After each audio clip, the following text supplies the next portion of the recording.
테슬라 주주분들 반갑습니다. 지선우입니다. 오늘은 최근 한국 시장을 중심으로 확인된 테슬라의 폭발적인 성장세, 그리고 글로벌 FSD 확장 움직임을 주제로 테슬라의 주가 전망에 대해 알아보도록 할 건데요. 최근 테슬라는 큰 변동성을 보여주며 투자자들의 심리를 흔들기도 한 종목입니다. 결론부터 말씀드리자면 테슬라에게 단기 변동성은 존재할 수 있지만 중장기적으로 다시 상승 흐름을 만들 가능성이 매우 높다고 말씀드릴 수가 있는데요. 오늘 영상을 끝까지 보시면 테슬라가 왜 다시 상승할 수밖에 없는지, 그리고 상승한다면 어디까지 갈 수 있는지에 대해 알게 되실 겁니다. 일단 한국 시장 데이터를 살펴보면 테슬라의 미래 성장성을 가장 직관적으로 보여주는 지표가 나옵니다. 5년 만에 누적 판매량이 10배 가까이 폭증하였습니다. 2020년에 15,000대 수준이었던 국내 운행 차량이 지금은 14만 대를 넘겼죠. 그리고 올해 신차 등록 대수가 이미 48,000대에 가깝고 연말엔 5만 대 돌파가 거의 확정적입니다. 이건 단순한 판매 증가가 아니라 구조적 흐름이라고 볼 수가 있습니다. 기업 주가는 결국 이 회사가 앞으로 꾸준히 팔 수 있겠냐를 반영합니다. 그런데 한국 시장이 보여주는 그림은 매우 단순하죠.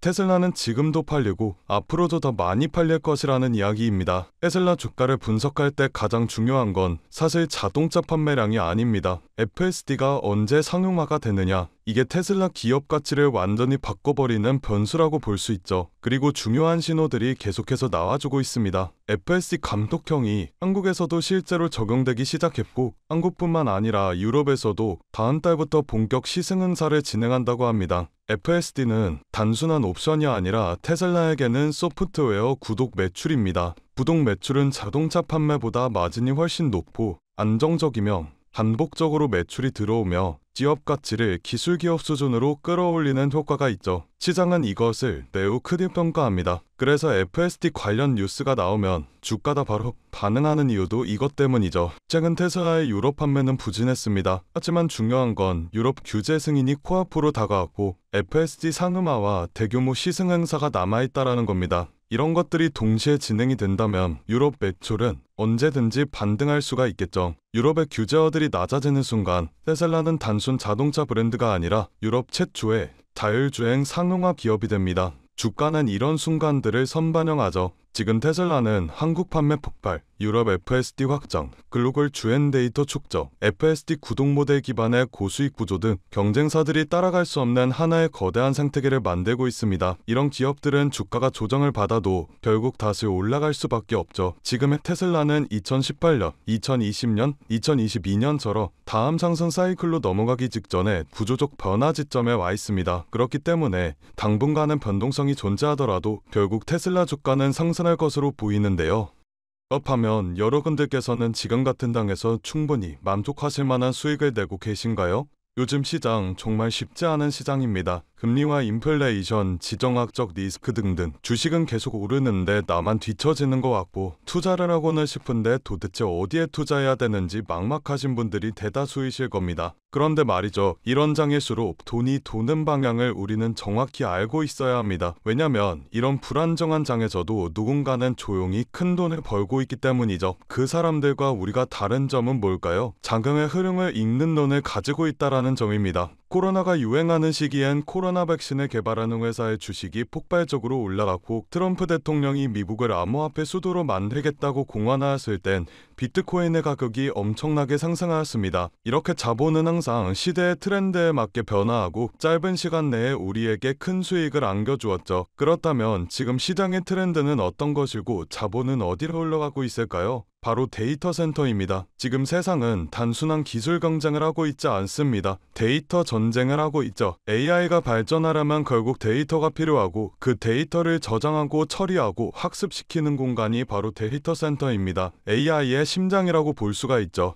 그래서 지금 전 세계가 데이터 센터 확보 전장에 뛰어들었어요. 테슬라와 엔비디아, 구글과 삼성 등등 전 세계적인 회사들이 데이터 센터에 목을 매는 이유가 바로 이겁니다. AI의 경쟁력은 모델이 아니라 인프라에 있기 때문이죠. 아무리 좋은 인공지능을 만들어도 데이터를 빠르게 처리할 수 없으면 그건 이론일 뿐 시장에서 돈이 되지 않습니다. 우리가 흔히 쓰고 있는 챗GPT가 전 세계적으로 성공할 수 있었던 이유도 그 뒤에 수천 대의 GPU가 돌아가는 데이터 센터가 있었기 때문입니다. 그리고 이런 AI 데이터 센터를 운영하기 위해서라면 엄청난 전력과 냉각 기술 그리고 초고속 네트워크 반도체가 필요하죠. 단순 소프트웨어 사업이 아니라 반도체와 전력, 인프라와 냉각 장비 등 모두 얽혀있는 복합 산업이에요. 이걸 잘 이해해야 우리가 앞으로 어떤 종목에 투자를 해야 큰 돈을 벌 수 있는지가 보이게 됩니다. 딱 그럼 최근 시장에서 데이터 센터 관련 종목들이 어떻게 움직였는지를 보겠습니다. 데이터 센터 전력 장비 기업인 버티브를 확인해 볼까요? 3년 동안 1600% 상승했습니다. 반년 만에 217%의 수익률을 올린 AI 반도체 테스트 기업도 있습니다. 어드반테스트죠. 이 외에도 굉장한 수익률을 올린 기업들이 많은데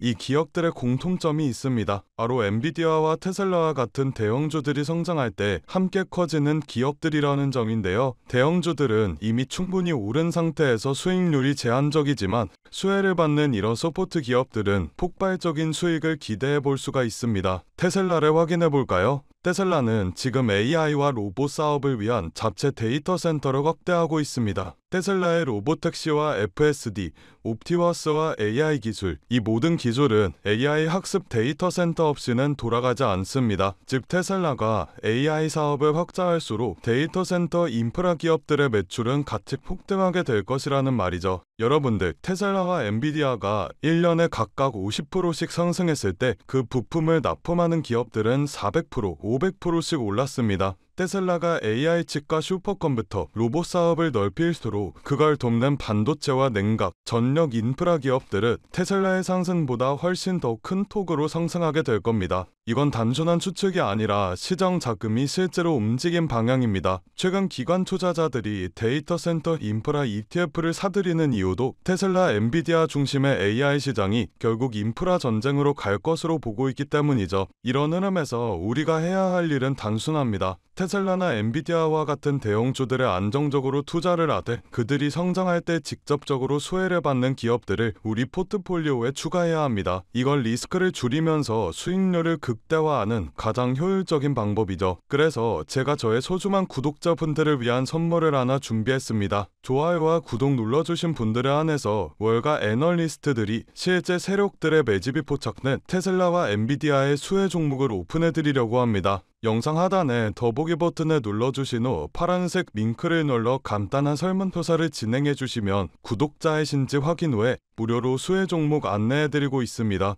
저 지선우는 금전 요구 투자 강요 전혀 없으니 안심하고 받아보셔도 되고요. 기업에 투자를 하지 않으신다고 하시더라도 이 기업에 대해 공부해보시고 알아보시는 것만으로도 여러분들의 투자 인생에 굉장히 큰 도움이 될 것이라는 말씀을 드리고 싶습니다. 제가 드린 종목이 정말 오르는지 확인만 해보신 후에 포트폴리오에 추가해 두셔도 좋으니 관심 있는 분들께서는 아래 링크에서 참여해 주시면 되겠습니다. 여러분들, 지금 시장은 단순한 기술 싸움이 아닙니다. 전력 싸움, 데이터 싸움, 그리고 속도 싸움이에요. AI의 시대는 이미 시작되었고 이제 그 속도를 감당할 수 있는 인프라 기업이 다음 부의 주인공이 될 겁니다. 오늘 제가 준비한 영상은 여기까지입니다. 오늘도 영상 끝까지 시청해주셔서 정말 감사드리고 저는 다음 영상에서 더 알찬 내용으로 인사드리도록 하겠습니다. 성토하시고 다음 영상에서 뵙겠습니다. 감사합니다.